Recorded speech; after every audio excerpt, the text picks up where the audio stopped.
না না না অর্থনৈতিক না আমরা তো আজকেও তো চাল আনতে বলছি, এটা আনতে বলছি, আমরা তো এদিকে খুব সজাগ।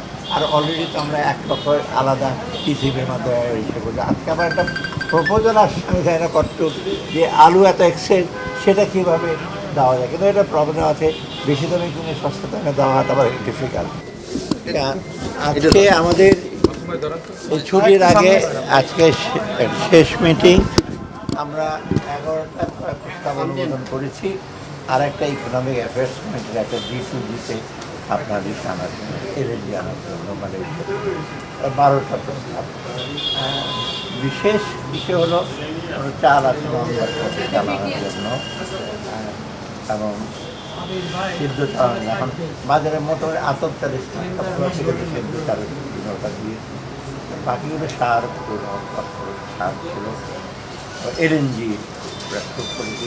আর কতগুলো কনস্ট্রাকশন, যেটা পুলিশের জন্য কতগুলো সব মাল্টিস্টোরি বিল্ডিং, শেষ পর্যায়ে আমরা অনুমোদন করে হ্যান্ড ওভার করা হয়নি সবাই, সেটা আমরা একটা টাকা দেখাচ্ছি। আর একটা ফায়ার সার্ভিস হেডকোয়ার্টার, এটা অনেক দিন ধরে ট্রেন নিচ্ছে, সেটাও আমরা শুনে আশ্চর্য হবেন 6 বছর লেগেছে দরপত্র মূল্যায়ন করতে।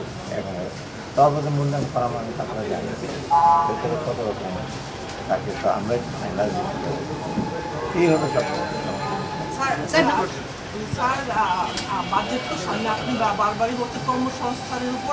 আচ্ছা, বাজেট তো আজকে যেমন অনেকগুলো প্রতিষ্ঠান এখনো 5 আগস্টের পরে বন্ধ হয়ে গেছে, যেখানে অনেক কর্মহীন মানুষ আছে, অনেক প্রকল্প বন্ধ আছে। করে ইপিআর উপদেষ্টা মন্ত্রীর সদস্য বেশিরভাগ আমরা ঢাকা থাকবো, তার কথা হয়েছে। তার কারণে সেই বন্ধের মধ্যে আমরা মিটিং করবো, এটা আসতে থাকবে, এটা আমাদের মধ্যে কথা হয়েছে।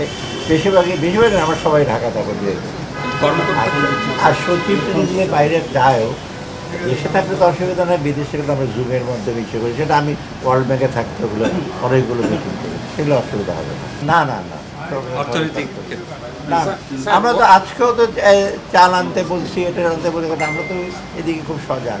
আর অলরেডি তো আমরা এক পক্ষ আলাদা টিসিপির মাধ্যমে ইসে করছি। আজকে আবার একটা প্রপোজাল আসছে, আমি জানি না কতটুক, যে আলু এত এক্সেস সেটা কীভাবে দেওয়া যায়, কিন্তু এটা প্রবলেম আছে। বেশি দামে কিনে সস্তা দামে দেওয়া হয় আবার ডিফিকাল্ট। আলু তো বাজারে আপনার দিয়ে চীনের সাথে নতুন করে কোনো প্রধান উপদেষ্টা অলরেডি চীনে আছেন, আমাদের যারা গেছে ওরা জানে কী করতে হবে। আপনি কিছু বলুন না, অর্থনৈতিক না, আমি এগুলো কিছু না, ওর সাথে ইয়ার ইস্যু জিজ্ঞেস করতে। কোনো প্রপোজাল পাঠিয়েছেন কিনা স্যার? সেটা আপনারা জানতে পারবেন যে প্রপোজাল